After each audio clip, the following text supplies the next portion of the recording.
According to the legend of the folk tales, in ancient times, there was a cave full of magic. The cave was called Batu Belah Batu Bertangkup and is feared by everyone in the state. The door of this cave can be opened when it is summoned. However, anyone who enters the cave will never be able to get out again.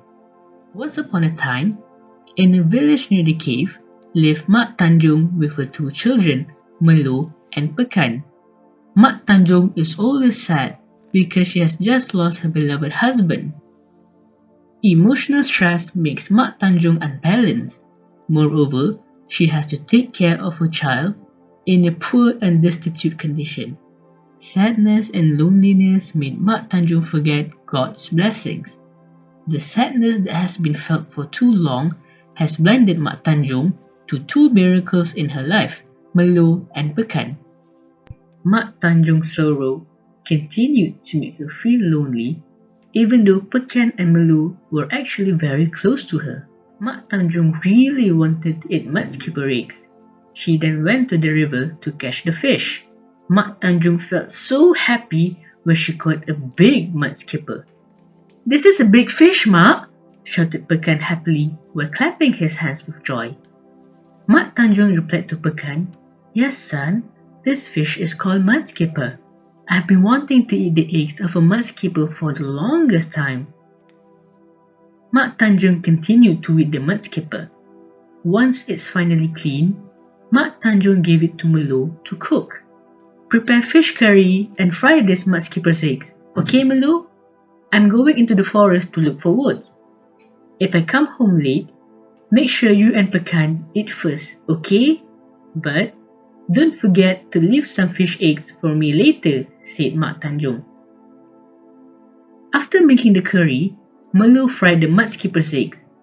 Melo then kept some of the fish eggs as instructed by Mak Tanjung. However, despite the long wait, their mother has not returned home. Pekan, the naughty little one, cried in hunger. Melo immediately serves white rice, fried eggs, and mudskipper curry to be enjoyed with Pekan. "This fish eggs is so delicious," said Pekan while enjoying the foods. "But Pekan, don't just eat the fish eggs, eat the rice and curry too," said Melo to her 5-year-old brother. "Melo, the eggs are finished. Please, I want more," begged Pekan, whimpering. "Pekan, there aren't many fish eggs left. Here, you take mine, okay?" The 13-year-old Melo sacrificed her mudskipper fish egg to fulfill Pekan's request, who was too spoiled. Pekan devoured his sister's fish eggs. Probably because of the fish eggs' delicious taste and the immature mind of a child, Pekan began to whine again, with a fake cry this time. "Melo, Pekan wants more. I want more. I want more. Please, give me the fish eggs, Melo. I want it," whined Pekan while pulling Melo's hand. "There's no more fish eggs, Pekan. It's finished." "That's enough. You eat the rice and fish curry, okay? After all, the rest of the fish eggs that I kept are for our mother," explained Melo. Unfortunately, Pekan remained stubborn and continued to cry. His screams were loud, and he thrashed on the mengkuang mat lounging on their kitchen floor. Melo persuaded Pekan, but the naughty little boy continued to be stubborn. Suddenly, Pekan jumps and steals the fish eggs that Melo kept for their mother. "I got it! I got it! I got the fish egg!" shouted Pekan happily. "Pekan!" shouted Melo. "Pekan! Don't eat that egg! I kept the eggs for our mother!" shouted Melo while trying to take back the fried egg. Unfortunately, Pekan couldn't care less about his sister's screams. Pekan greedily swallowed the fish eggs until they were finished. Soon enough, Mak Tanjung returned home. Melo continues to sew food for her mother.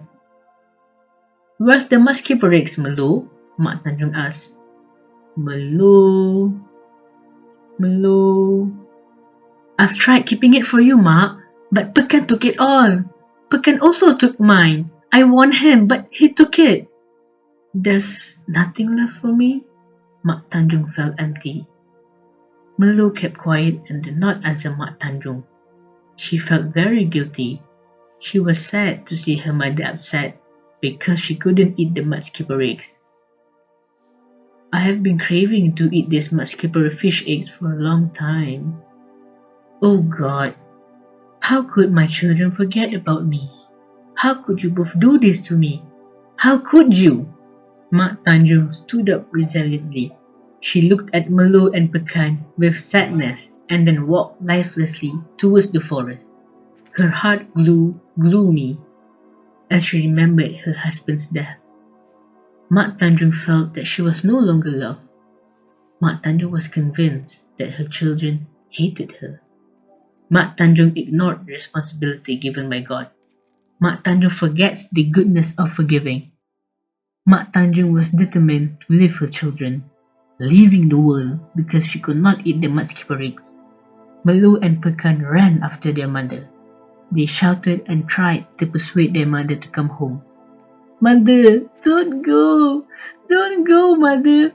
I'm sorry, Mother! Please, forgive Pekan, Mother! Forgive me, Mother! Pekan won't do it again, Mother!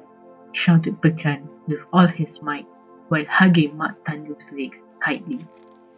Melu also cried with all her heart, asking for Mak Tanjung's sympathy. Mother, pity us, Mother! Forgive us, Mother! Don't go, Mother! Don't go, Mother! Unfortunately, compassion has disappeared from Mak Tanjung's heart. There is not a shred of sympathy of Pekan and Melu. A sense of emptiness and anger has replaced everything.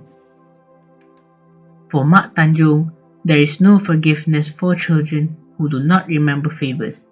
With all Mak Tanjung's might, Mak Tanjung pushed Pekan to the forest floor and ran as fast as she could. Melu pulled her brother's hand as they both chased after Mak Tanjung. Unfortunately, they were too late. Mak Tanjung ignored their appeal. Seemingly, Mak Tanjung had called Batu Belah Batu Bertangkup to open the door. As soon as Mak Tanjung stepped in, the cave door was closed tightly, leaving the two siblings crying, roaring with all their might. However, not even a tear of blood could bring Mak Tanjung back to the world. Mak Tanjung has taken her own life, leaving Pekan and Melu as orphans, whose lives unprotected. The end.